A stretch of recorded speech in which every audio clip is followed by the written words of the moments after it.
హిందూ దేవాలయాలు భక్తులకి అప్పగించాలి అనే డిమాండ్ ఆర్ఎస్ఎస్, విశ్వ హిందూ పరిషత్తో పాటు హిందూ భక్తులు కూడా చాలా కాలంగా డిమాండ్ చేస్తున్నారు.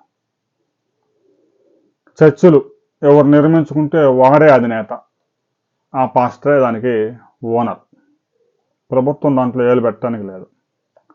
మసీదులు ఎవడైతే నిర్మించుకుంటారో వాడే, దాంట్లో రెండో వాడు అడుగు పెట్టడానికి ఉండదు. మరి వందల కోట్ల రూపాయలతో ఎవడైనా దేవాలయం నిర్మిస్తే వెంటనే దేవాదాయ శాఖ అధికారులు దిగిపోతారు. ఒక్క షిరిడి సాయిబాబా టెంపుల్ మినహా ఇక ఏ దేవాలయం నిర్మించినా దేవాదాయ శాఖ వాళ్ళు రంగంలో దిగుతారు. వెంటనే స్వాధీనం చేసుకుంటారు అది ప్రభుత్వాన్ని.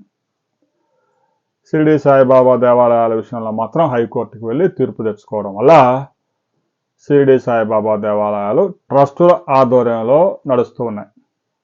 ఒక ట్రస్ట్ ఏర్పాటు చేసుకొని దాన్ని రిజిస్ట్రేషన్ చేసుకొని ఆదాయం, ఖర్చులు సమర్పించాల్సి ఉంటుంది.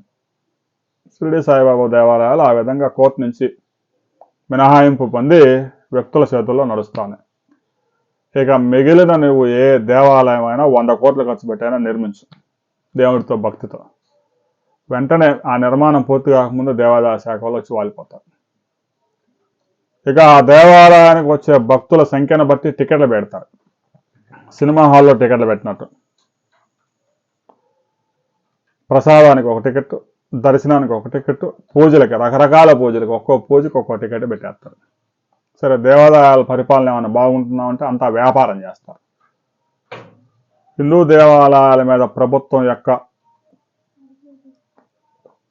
యొక్క దాడి ఏంటి అని చెప్పేసి ప్రశ్నిస్తా ఉన్నారు. చర్చిలను పట్టించుకోరు, మసీదులను పట్టించుకోరు, దేవాలయాలను గుప్పెట్లో పెట్టుకొని వేలాది దేవాలయాలు కనీసం ధూప దీప నైవేద్యాన్ని కూడా నోచుకోకుండా మారుమూల పురాతన కాలం నాటి దేవాలయాలు అనేక దేవాలయాలు ఉన్నాయి.